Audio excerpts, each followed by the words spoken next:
Je les amis, c'est Chanto de B, on se retrouve pour une nouvelle vidéo, on se retrouve pour la preview de NXT TakeOver Brooklyn 4, en accompagnie de Fire. Comme d'hab, salut tout le monde.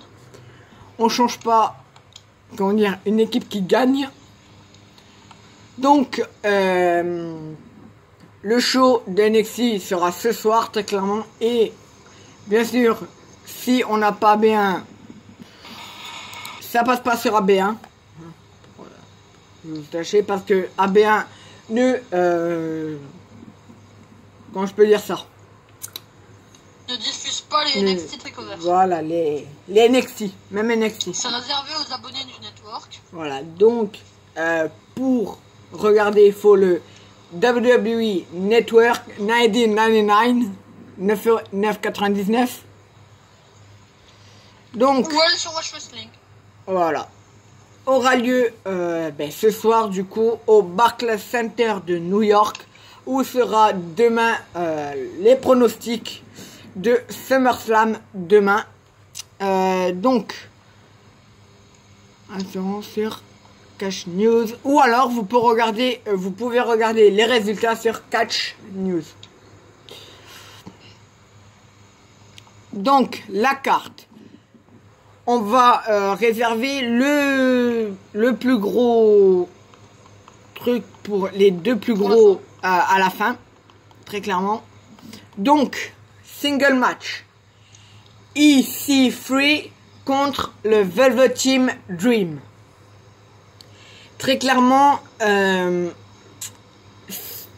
on peut pas trop...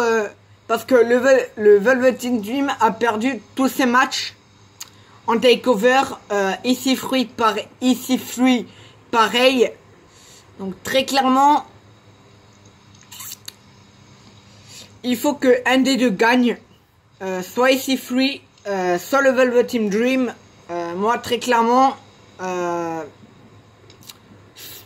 je vais dire une victoire plutôt du Velvet Team Dream, parce qu'il est plus longtemps à NXT que EC3. Il est arrivé quoi, il y a pas longtemps.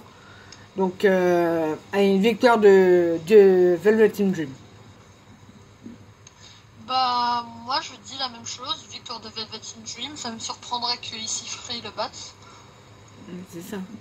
En plus en takeover. En takeover, parce que on peut dire, mais EC3 et Velvet Team Dream, ils ont un truc, c'est qu'ils ont perdu tous les deux leur match à takeover.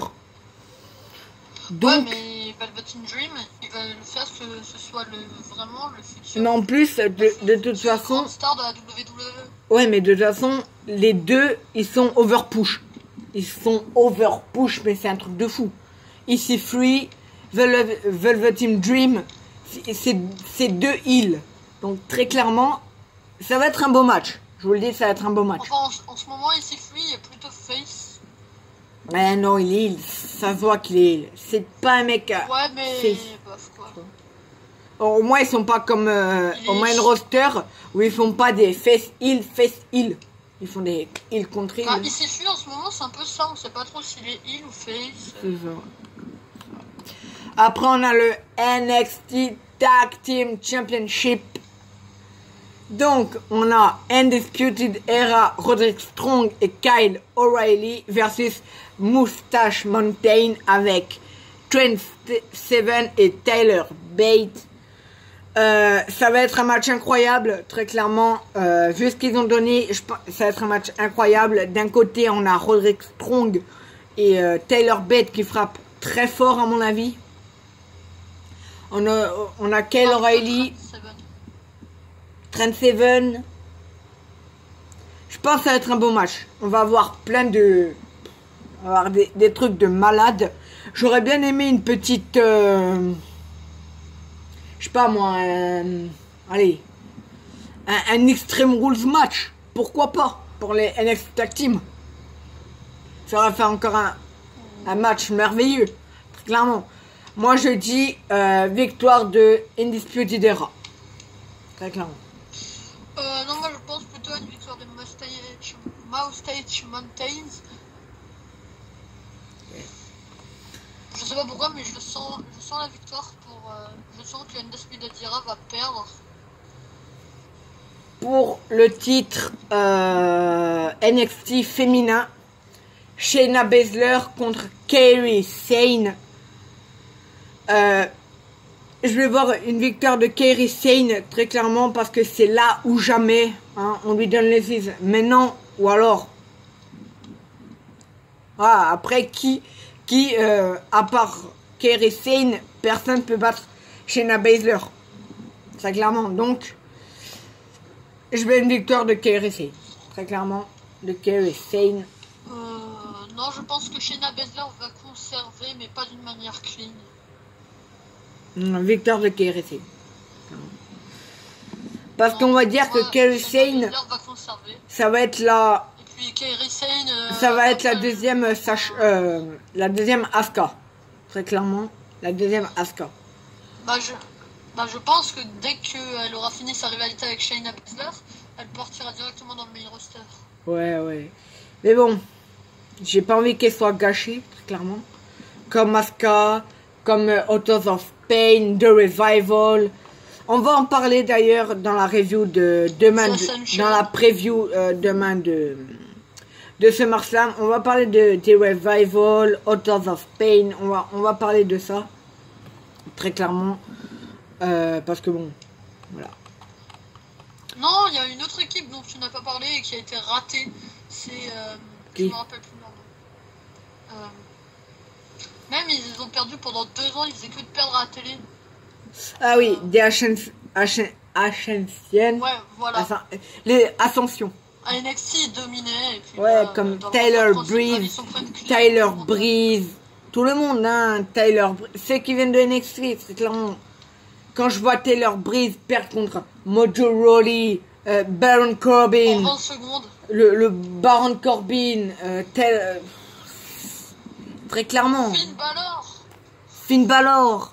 Non, par contre, Finn Balor, un heel turn, parce que j'en ai marre de le voir sourire. Le mec, à mon avis, je suis sûr, dès qu'il sourit, ils font plein d'argent. Toutes les 30 secondes, il sourit. Tu sais pas pourquoi. Toutes les 30 secondes, tu sais pas pourquoi. Très clairement. Après, il est content que Baron Corbin lui offre une maison. Là, très clairement, on va avoir 2 matchs. Mais deux gros matchs. Les matchs de la soirée, très clairement, même si les autres, ça va être des bons matchs, mais ceux-là, on peut pas passer d'un truc comme ça, très clairement.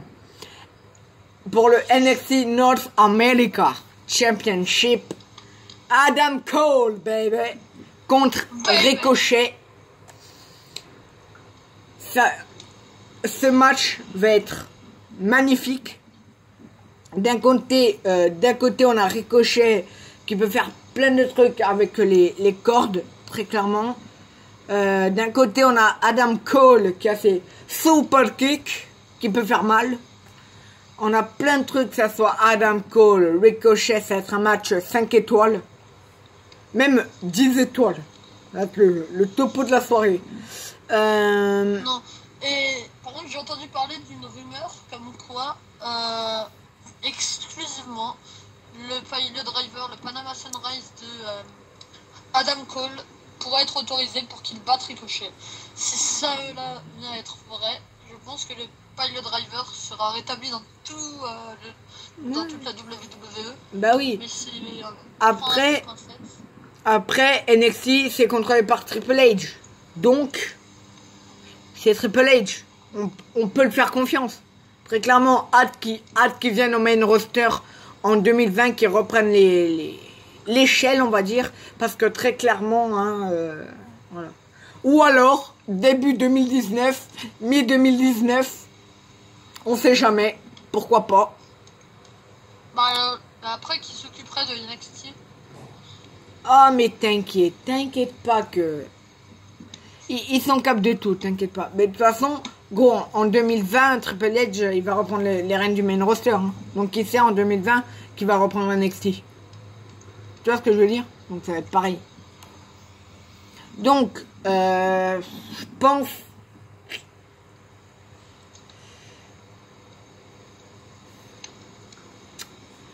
Je veux une victoire de Adam Cole. Pareil. Victoire d'Adam Cole. Ah ouais, victoire d'Adam Cole. Sur un pile driver ou un pile driver ou je sais pas. Ben oui. Un pile driver ou je sais pas, mais victoire d'Adam Cole.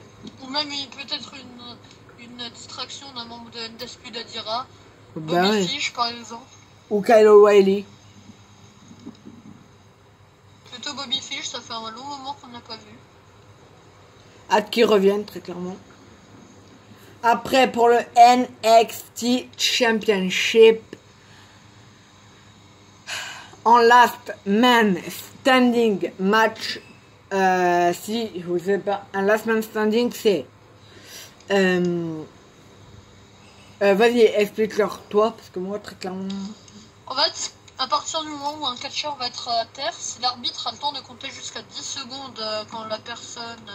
Enfin, quand l'adversaire est à terre, la personne par terre a perdu. Et donc, last man standing, ça veut dire le dernier homme debout. Gagne. Donc, la dernière personne debout a gagné. Pour le NXT Championship, Tommaso Ciampa, qui est le champion, contre Johnny Gargano. Je vais dire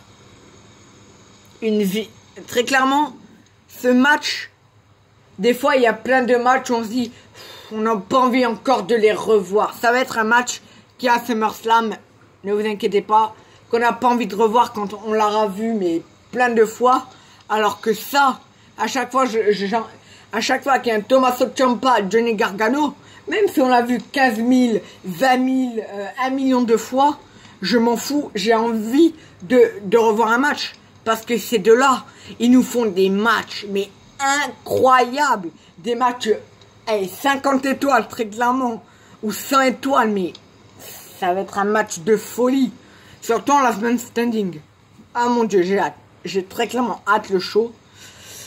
Donc, Tommaso Ciampa, je vais pronostiquer une victoire de Tommaso Ciampa pour que la rivalité continue. J'ai pas envie qu'il... Pour Johnny Gargano, c'est un tout petit peu trop tôt. C'est trop tôt. De toute façon, Johnny Gargano va être champion NXT, quoi qu'il en coûte. Hein. Il va être champion NXT, mais j'ai envie que la feud continue parce qu'ils nous font de bons trucs. Donc, j'ai envie que la feud continue. Je vais prononcer une victoire de Tommaso Ciampa. Je pronostique également une victoire de Tommaso Ciampa pour que la rivalité puisse continuer. Mais je pense que Tommaso Ciampa va gagner suite à une intervention par exemple d'Aleister Black qui voudrait se venger de Johnny Gargano qui lui a coûté le titre. Aussi, mais on peut dire Aleister Black, clairement, est-ce qu'il va être là? Il sera peut-être dans les coulisses. Ou dans les coulisses. Est-ce qu'il va intervenir dans le match Tommaso Ciampa-Johnny Gargano? C'est dur à dire. Mais bon. En plus, on peut pas trop pronostiquer dans ce Tommaso Ciampa-Johnny Gargano parce qu'il peut tout se passer. Il peut se passer plein de trucs. Donc, c'est ça qui est bien avec NXT. Tu sais pas ce qui va... Tu sais pas ce qui va arriver. Alors qu'au main roster, tu sais déjà ce qui va arriver. Donc, je veux dire, c'est pas... oui, ça. C'est pas truc, quoi. Non, ou même ce qui pourrait se passer, c'est une victoire de Tommaso Ciampa. Ah bon. Mais grâce, je sais pas, Dean Ambrose pourrait faire un heel turn le lendemain à SummerSlam. Mais il pourrait, ou du moins carrément faire son heel turn là, à NXT. Je m'explique, il pourrait venir attaquer Tommaso Ciampa, enfin, non, pardon, attaquer Johnny Gargano, le défoncer. Ouais. Et là, on entend la musique de Seth Rollins qui arrive. Et puis après, on part en rivalité entre Raw et NXT. Ouais, mais bon, ça serait... Bon, après, ça devient carrément du fantasy booking. Bah oui. Je pense pas que ça va arriver, mais ça pourrait être pas mal. Ouais, ça pourrait être pas mal. Mais bon, je suis pas sûr que ça va arriver. Rivalité entre deux babyface contre deux top heel. Bon, ça peut être un beau match, très clairement. Mais je pense pas que ça va arriver. Donc, on a fini. Likez, commentez, partagez et abonnez-vous pour plus de vidéos. On se retrouve demain pour les prédictions de SummerSlam 2018. Aussi au Barclays Center de New York. Peace.